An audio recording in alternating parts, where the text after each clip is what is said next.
Well, hello, my friendlies, and God bless. This is Jonathan Reichel for this next week's action-packed update with the Real with God series. First of all, I'd like to thank Sam so much for his last video. That really blessed me personally.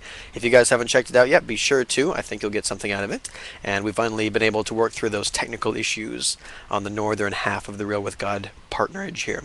So I'm glad about that. How are you guys doing? How are you doing? It's been a week since I saw you guys, and I'm feeling a need to party with you and to relax and to have some fun. So that's why we're doing this right now. I am excited. I'm jazzed because as it turns out, everything educational, at least like official educational, everything academic, everything school related will come to a completion in 2 days. 2 days.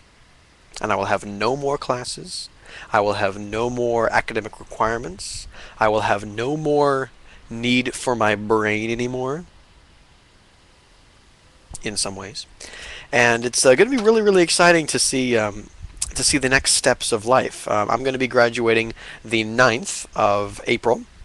So it's the 9th of next month, and I get to don my pretty black gown, and I get to put on, my funky cool square hat. I think that's an interesting thing, the square hat idea. I mean, it's completely non-fashionable, except for in one context, and that is graduation. It's just kind of how weird ceremonial things just, tend to be. I mean, even weddings, it makes sense for a guy to wear a tux because, it's stylish. It looks pretty cool. It looks cool. You can wear a tux and, feel all right pretty much anywhere. Girls can wear dresses, like in a wedding or, other scenarios and ceremonies that make sense. But for some reason, academia, they claim the right to wear a black robe, regardless of gender, and a funky square hat. I'm not quite sure where I'm going with that. I think the purpose is just to spark ideas and conversation, and I hope we're doing that. So anyway, I'm going to be graduating, and many things are going to be changing. I am going to be moving out of this, my lovely studio room here that you all have been able to join me with for these past several weeks, into my new condo. That it was just a miracle of God that I got it. I'm not sure if I told you more details about that, but I just got my air conditioning installed yesterday, and my uncle Red, my friend Michael Johnson, who's like 9'3", big dude, and I tied a rope around it and hauled a 300-pound air conditioner up onto a roof. That was action-packed. That was fun.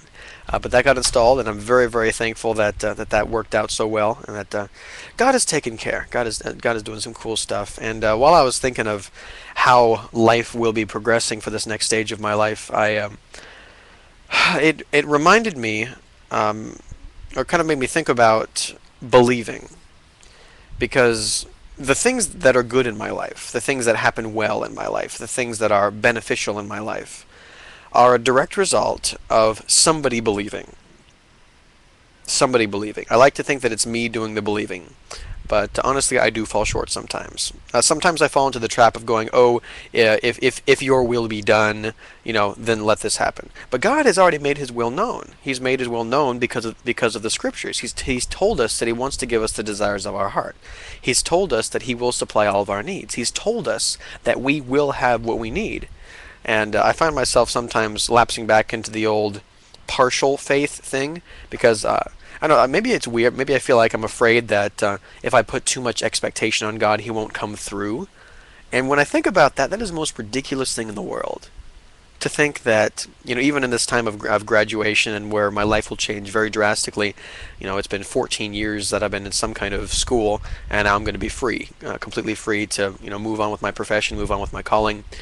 And to think that I would need to worry about God losing face, that I would need to worry about God's reputation to be on the line in any way, it's kind of ridiculous. I mean, if you think about it, our job is to serve God. Our job is to love God. And our job is to serve and love other people just like God's Son loved us. And to think that we need to worry about God coming through for us, that we need to worry that he won't do what He said He's going to do is ridiculous. Of course God will supply all of my needs. Of course God will take care of us as we simply believe. And it's so much, it's been kind of a consistent theme in many of these videos, believing. And I think that's kind of the essence of getting real with God, is that in order to get real, you need to believe at the core that something is true, that something is real, that something is accurate, that something is viable.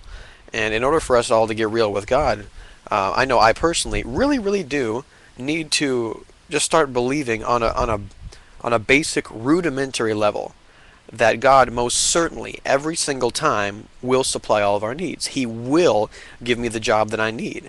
He will provide me the money that I need. God will provide us the grades that we need to graduate. God will provide us the friends that we need to bless us. God will provide us a car. God will provide us exactly what we need when we need it.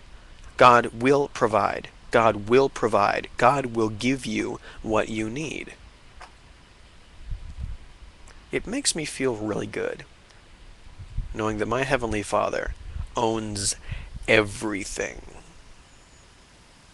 At the very basic level, he owns everything. And He's got plenty of stuff to give. In fact, it was kind of funny in fellowship today, in our church fellowship we have here at the home Sunday mornings, there was an interesting analogy or an interesting story that was brought up, that was actually true. I mean, Dee from our fellowship taught it, so Dee, props to you. I'm going to share your story. She was talking about how there was how a good friend of hers was having some financial difficulty and is having some hard times, and he said, "Well, God, you told us that you have cattle on 1,000 hills. So God, can you sell off some of that cattle?"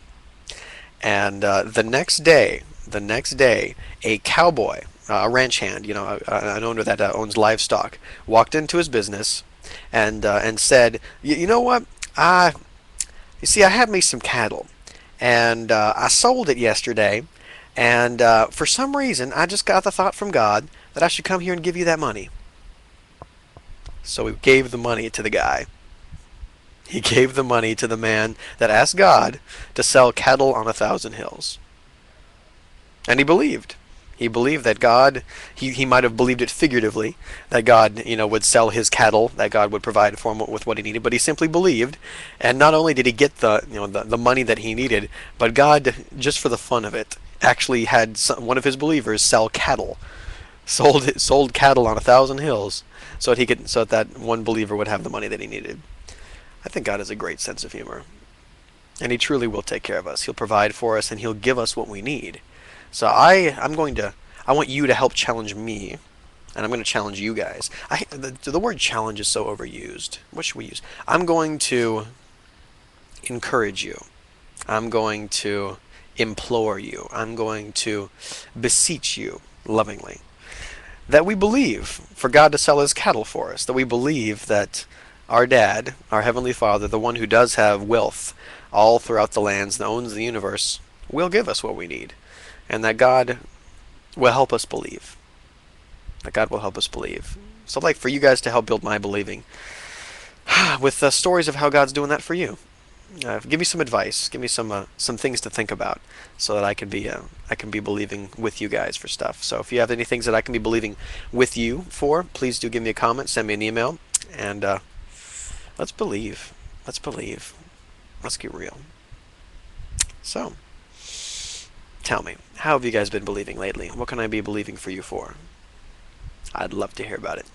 God bless you guys. This is Jonathan Reichel for this week's Real with God. Be sure to check up with Sam on Wednesday for his update, and I love you guys. Talk to you soon. Bye-bye.